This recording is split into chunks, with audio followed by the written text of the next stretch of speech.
Hi everyone and welcome to my place. Now, even though this is heart-shaped and it could be for Valentine's Day, I do ballet. Yes, I know at my age I do ballet. And when I get home from ballet, there are bits of me that ache so much I can't even stand the pain.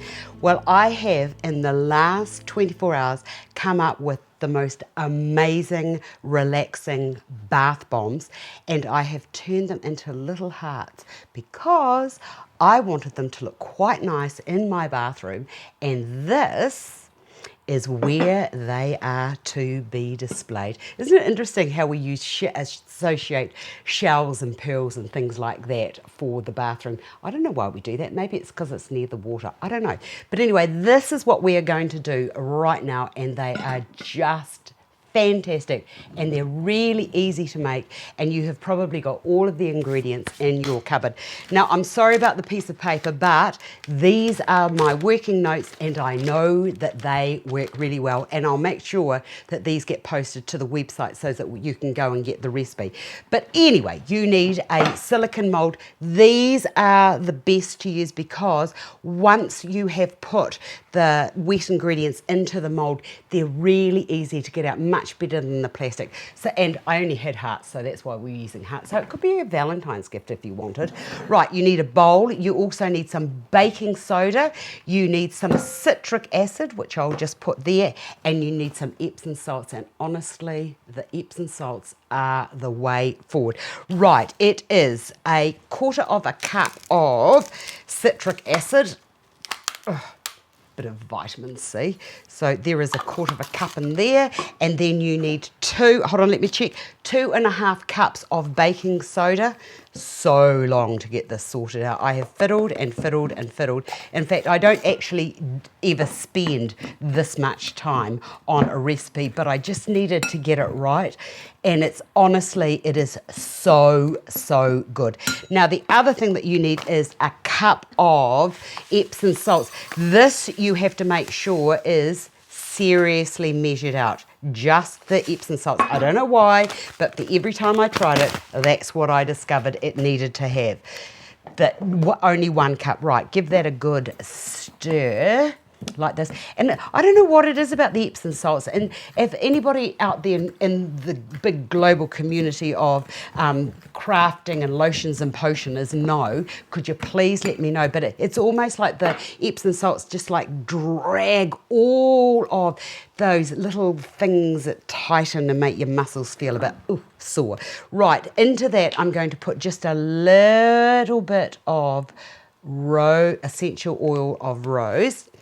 And into the spritzer bottle, I'm going to put, now what did I work it out? It is just enough witch hazel, just enough to mix it. Don't use too much because what will happen is you will activate the baking soda, which will make it foam up, and you'll have one terrible, terrible mess. So I'm just going to put that witch hazel into there. And the other thing that I cheated with was, and I had to do this because I didn't quite have enough, just a little bit of rosewood, not very much, just a little bit into there, and that intensifies the fragrance just a little bit. Now where's my top here? Get this here, put that onto there. And now, as I said, this is the bit that you've got to be very, very careful about, and it does take just oh look, wouldn't you just know that that was going to do that? Why does it do this? Somebody's been using the spray thing, for goodness. Okay, right, we won't be able to use that. We're just going to do this way. This is not the ideal way because spritzing is see what happens if you use too much? So you've got to be very careful, and spritzing it is so much better than doing this because you just need, see how it's all starting to foam up? You don't want it to be doing this, and you want this to be you need it to sort of like, if you know about putty, you know, around windows when you put the putty in to hold the glass, that's what you want it to be, that consistency. So just binding and just holding, but not too much moisture. And oh my goodness, just by smell it, oh my goodness, that is just so delicious, that smell. And getting into this, honestly, you will love me. So, you know, I spend a lot of time at my kitchen bench doing things to share with the world. Right, see how that's just all sort of like starting to clump? That's about as much as you want it to do. So see when you put your spoon down like that, how it's just sort of holding to, it's just sort of starting to like form like a hard sort of a, what, like a putty is what I said. Right, from there, the next, yep, that's as much as you need. Too much and you'll have a terrible mess and it'll just go all over the place. We don't want that. Right, from there, get the, look at that, that is perfect. You don't want it too dry. You just want it to be moist enough so that when you put it into the mould, it actually holds its shape. Now, once you get it into the moulds, you need to leave it for, I've actually put mine into the sun because we've had a few nice warm days here on the other side of the world because it is our summer. You need to leave these for a good 24 to 48 hours to just cure off.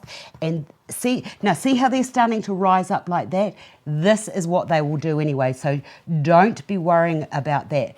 But that rising up will be, if you put too much moisture in, then that will be activating the baking soda, but it will rise up, and I'll just get 1 ounce. So, and it will flatten out in due course. So there you go, just put them into your mould, leave them for 24 to 48 hours, and even longer is much, much better. So just, or even put them into the hot water cupboard and just leave those, and then just put them into the little display case as I've done here, or little jar. I've got some pearls, I've got some shells. Look at that, how fantastic is that for a nice little decoration in your bathroom. Please try these because you will be so impressed. Thanks for watching, and I'll see you another day.